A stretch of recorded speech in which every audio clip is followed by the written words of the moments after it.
Good morning student. Today we learn about the demographic composition of Indian society.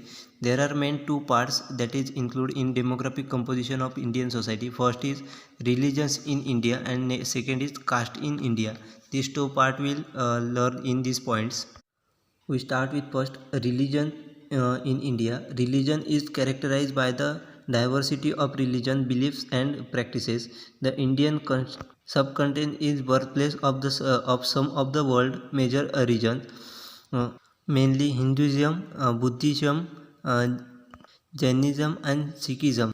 Throughout Indian history, religion has been an important part of a country's culture. Religion diversity and religion tolerance are the both established in the country by the law and custom.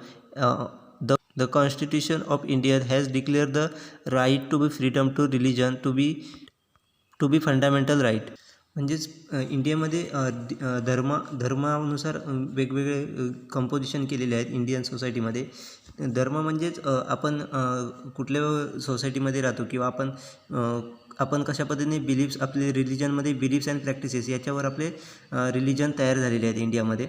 प्रत्येक व्यक्तीच्या समाजाच्या beliefs आणि प्रॅक्टिसेसवरून त्याचे religion तयार झालेले आहेत.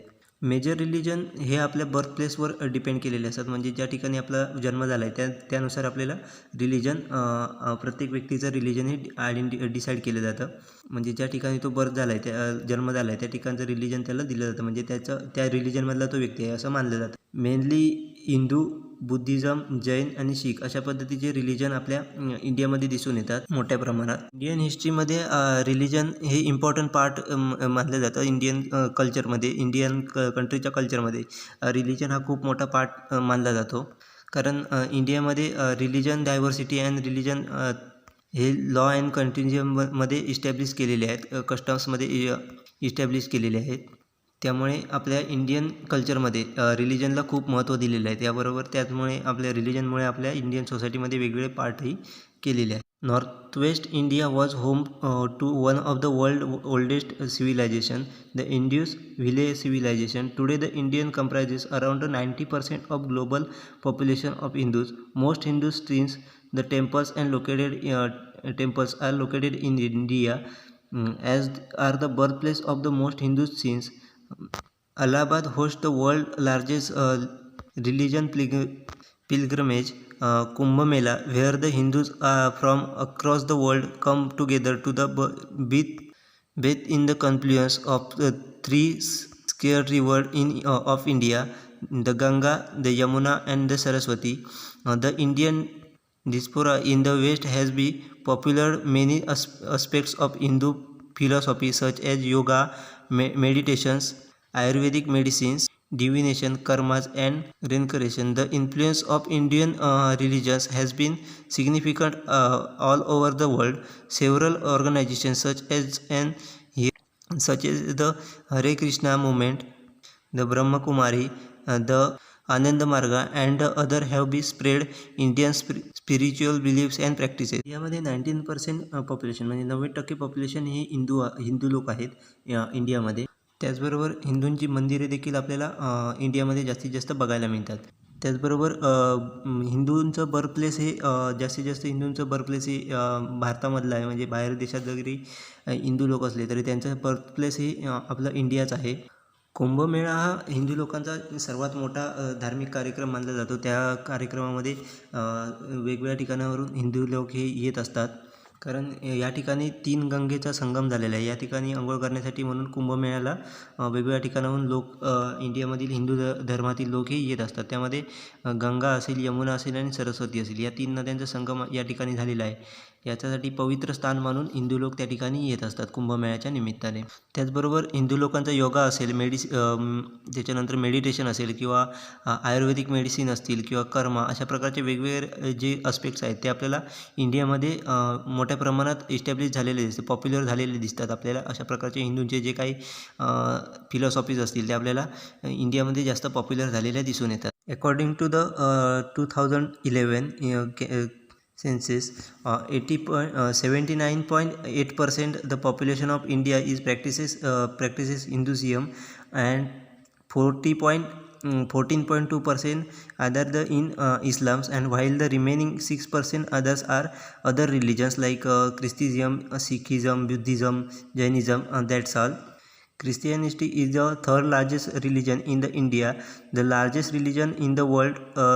म्हणजेच according to 2011च्या सेन्सनुसार आपल्याला 79.8% पॉप्युलेशन हे हिंदू धर्माचं आपल्याला दिसून येतं. त्याचबरोबर 14.2% पॉप्युलेशन हे इस्लाम धर्माचं दिसून येतं, आणि रिमेनिंग 6% रिलिजन हे इतर धर्माचं आपल्याला दिसून इतर रिलिजनच्या दिसून येतं. 6% पॉप्युलेशन आहे.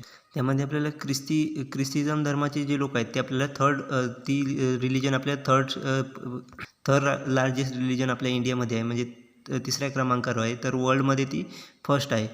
सगळ्यात जास्त रिलिजन ही ख्रिस्ती धर्मांची आपल्या वर्ल्डमध्ये आहे, तर इंडियामध्ये त्याचा तिसरा क्रमांक लागतो. Muslim population of the India is third largest in the world. Indian also has to be third largest Shia populations in the world and bring the cradle of the Ahmadiyya Islam. It is one of the countries in the world with the least 1 million Ahmadi Muslim. The shrines of the some of the most famous saint of Sufism like Muinuddin Chishti and Nizamuddin Auliya are found in India. Attract visitors from all over the world. India is the most home to the some of the most famous monuments of Islamic architectures such as the Taj Mahal and the Qutub Minar. Civil matters related to the community are dealt with by the Muslim personal law, and the constitutional amendment in 1985 established the primary in the family matter. म्हणजेच मुस्लिम population जी आपल्या इंडियामध्ये आहे ती third largest population आहे वर्ल्डमध्ये. म्हणजे इंडियामध्ये असलेली पॉप्युलेशन मुस्लिम लोकांची ही थर्ड लार्जेस्ट पॉप्युलेशन वर्ल्डमध्ये आहे. त्यामध्ये 1 मिलियन अहमदी मुस्लिम आपल्याला इंडियामध्ये आढळून येतात. त्याचबरोबर त्यांचे जे वेगवेगळे जे काही आपल्याला धार्मिक ठिकाणे आहेत ते आपल्याला इंडियामध्ये आढळून दिसतात. त्यामध्ये मुइनुद्दीन चिश्ती असेल किंवा निजामुद्दीन आलिया असेल, अशा प्रकारचे जे त्यांचे स्पॉट आहेत ते त्याला आपल्याला इंडियामध्ये आढळून येतात. हे वेगवेगळ्या वर्ल्डमधील व्हिजिटर्सला अट्रॅक्ट करत असतात. त्याचबरोबर इंडिया ही वर्ल्ड फेमस आहे इस्लामिक धर्माच्या ताजमहालसाठी. त्याचबरोबर कुतुब मिनार असेल, या इस्लामिक धर्माच्या ठिकाणांसाठी देखील वर्ल्ड फेमस आहे आपलं इंडिया. अशा प्रकारे वेगवेगळे रिलिजन आपल्या इंडियामध्ये आपल्याला आढळून येतात. त्यामुळे आपल्या इंडियन सोसायटीमध्ये त्यांना महत्त्वाचं स्थान दिलं जातं रिलिजन्सला, कारण इंडियाच्या सोसायटी ही रिलिजनमुळे आपल्या तयार झालेली आहे. त्याचबरोबर ही वर्ल्ड फेमस झालेली आहे आपल्या वेगवेगळ्या रिलिजन्समुळे. Next part is caste in India. The caste system in India is a system of social satisfactions which has pre-modern organized has transferred by the British Raj, and it today is the basic reservations in India. It consists of two different concepts, Varna and Jati, which may be regarded as different level of analysis of this system. म्हणजेच caste system इंडियामध्ये आपल्याला आढळून येते. Caste system ही social सॅटिस्फॅक्शनसाठी एक तयार झालेली एक system आहे.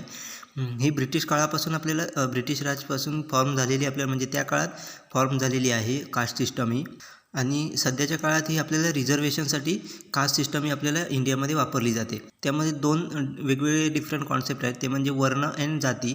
अशा 2 आपल्याला इंडियन कास्ट सिस्टममध्ये आपल्याला दिसून येतात. वर्ण may be the translated as a class.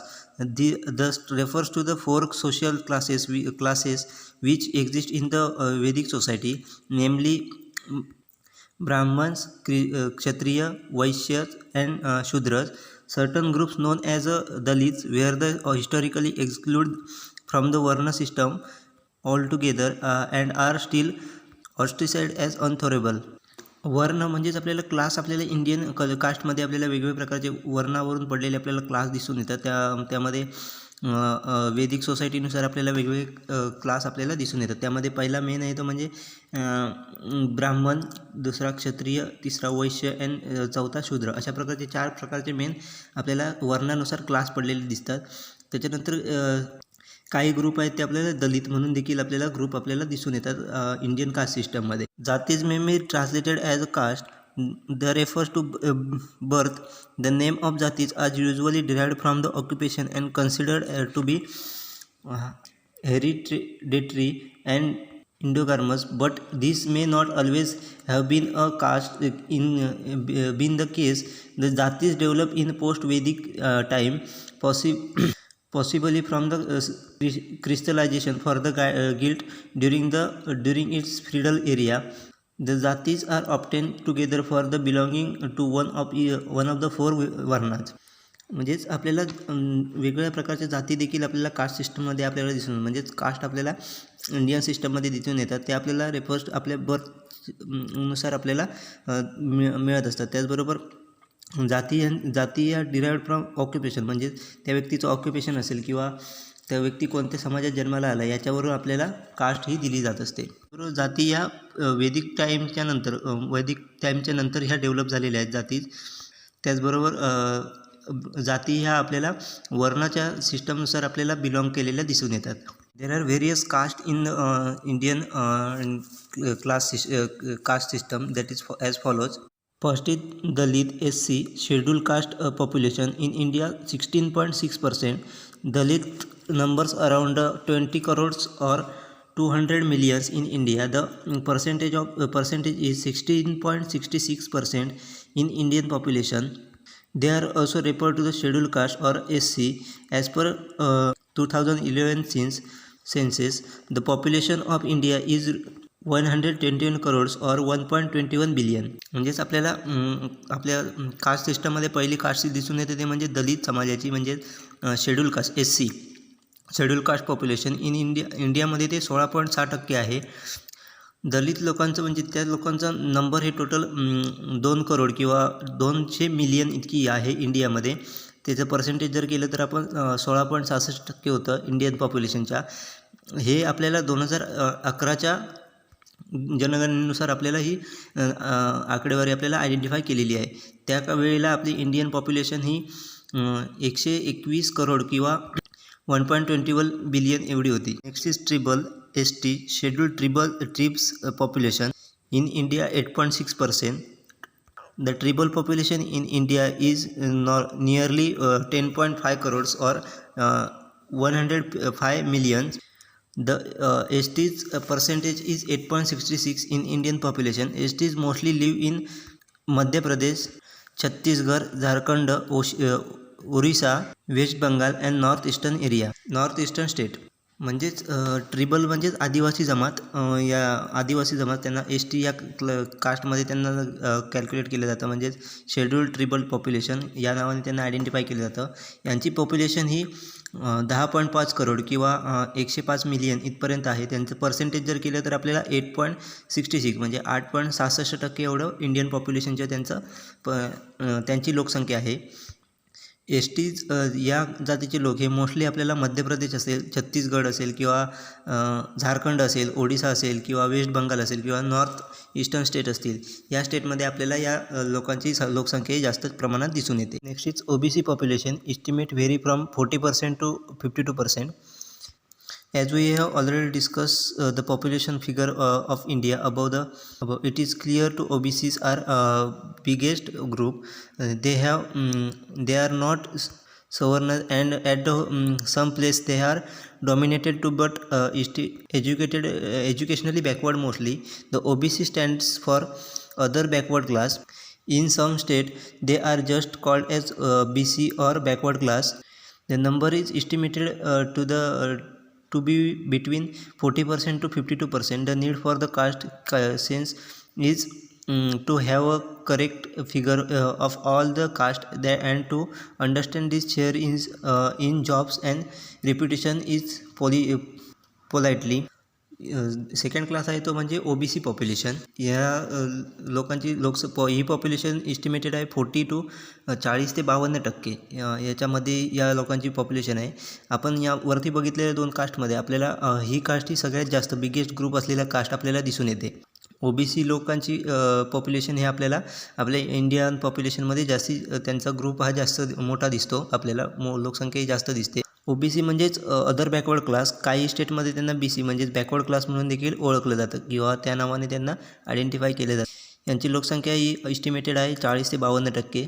अशा प्रकारची लोकही बाकी कोणत्याही यांनी बॅकवर्ड नसतात, तर ती एज्युकेशनली याच्यामुळे ते बॅकवर्ड झालेली असतात, म्हणजे एज्युकेशनली बॅकवर्ड असतात, परंतु बाकीच्या ठिकाणी त्यांना ते बॅकवर्ड नसतात, ते वेल मेंटेन्ड असतात. Next is upper caste population in India 10 to 12%. As there has been no caste sense in India since 1931, there is no clear picture for the caste other than SC and ST. The SCs and STs counted again apart from the religious minority. Among upper caste, there are Brahmins, Kshatriyas, Baniyas, and some other castes that are dominated or influenced for the countries in the different regions of the country. Most caste scientists put the figure of upper caste at 12%. However, some says that could vary from as low as 8% to as high as 15%. In absence of authentic figure, the figure of 20% is agreed upon mostly. म्हणजेच आपल्याला upper caste देखील आपल्याला दिसून येतात. त्यामध्ये त्यांची लोकसंख्या population हे 10 to 12% ॲप्रॉक्सिमेटली आहे. अशा म्हणजे SC आणि ST या कास्ट सोडून ज्या काही कास्ट आहेत त्यांचं क्लिअर पिक्चर आपल्याला दिसत नाही. अशा कास्ट या आपण अप्पर कास्ट म्हणून आपल्या इंडियामध्ये दिसतात. अप्पर कास्ट म्हणून त्यांना ओळखलं जातं. त्यामध्ये ब्राह्मण्स असतील किंवा क्षत्रिय असतील किंवा बनियाज असतील किंवा इतर काही कास्ट आहेत ते यामध्ये आपल्याला दिसून येतात, इन्फ्लुएन्स करत असतात अप्पर कास्टमध्ये. त्यामध्ये कास्ट पॉप्युलेशनचं क्लिअर पिक्चर नाही आहे. त्यामध्ये काही जणांनी सांगितले 12% आहे, तर काही जणांचं मत आहे की ॲज लो ॲज कमीत कमी ती 8% आहे, तर जास्तीत जास्तही 15% आहे, असं काहीचं मत आहे. त्यानुसार त्यांनी फिगर आउट केलं की 12% ही ॲग्री केलेली आहे कंट्रीने आपल्या upper caste population. Next is Brahmins. Percentage wise Brahmins are more in percentage terms in Uttarakhand, Himachal Pradesh and Uttar Pradesh. However, in UP, they form less than 8% of state population. The Baniyas are even less, not even 3% in India. The last census that accorded caste population regarding 4% Brahmanis in India. Since then, the population is OBC and tribals have increased upon minorities.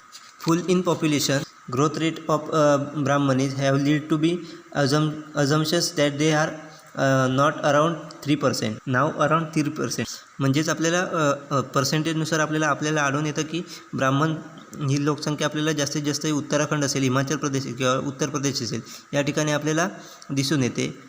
UPमध्ये त्यांची state पॉप्युलेशनच्या 8%पेक्षा कमी प्रमाणात दिसून येते. त्याचबरोबर बनियाज असतील ते 3%पेक्षा आपल्याला 3% कमी आपल्याला इंडियामध्ये दिसून येतात बनियाज यांची लोकसंख्या. या अगोदर झालेल्या आपल्या जनगणनेमध्ये म्हणजे 2011 साली झालेल्या जनगणनेमध्ये आपल्याला ब्राह्मणांची लोकसंख्या आपल्याला 4% इंडिया पॉप्युलेशनची आपल्याला दिसून येते. Next is Kayasthas. The Kayasthas are not Swarna but consider themselves as a upper caste.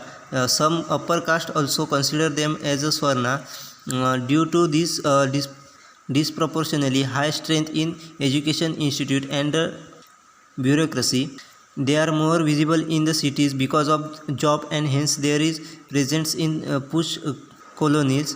But this job strength aside, the Kayasta's population is not even 1% in state like UP and Bihar, which they cheaply inhabit. All over the country, they have barely few million and then less than 1% in India. म्हणजेच आपल्याला कायस्था ही देखील आपल्याला caste दिसून येते. ती not even Swarna ते स्वतःला अपर कास्टमध्ये समजून घेतात, पण काही अपर कास्टमधील जे काही क्लास आहे ते त्यांना स्वर्णा म्हणून या कास्टने त्यांना आयडेंटिफाय करत असतात. एज्युकेशन सेक्टरमध्ये हाय स्ट्रेंथ आपल्याला दिसून येते कायस्थ लोकांची. ते आपल्याला जास्तीत जास्त सिटीमध्ये दिसून येत, कारण हायर एज्युकेशन असेल किंवा चांगले जॉब असतील त्यासाठी ते आपल्याला जास्तीत जास्त सिटीजमध्ये आपल्याला दिसून येतात. जॉब स्ट्रेंथमुळे ते आपल्याला सिटीच्या ठिकाणी आपल्याला जास्त दिसून येतात. या लोकांची पॉप्युलेशन ही UP आणि बिहारमध्ये इवन 1% नाही आहे, तर आपल्या ओव्हरऑल इंडियामध्येच ही लेस दॅन 1%ची आपल्या इंडिया पॉप्युलेशनच्या या लोकांची लोकसंख्या आहे. प्रकारे वेगवेगळ्या जाती कास्ट सिस्टममध्ये वेगवेगळ्या कास्ट आपल्याला इंडियन कल्चरमध्ये दिसून येतात.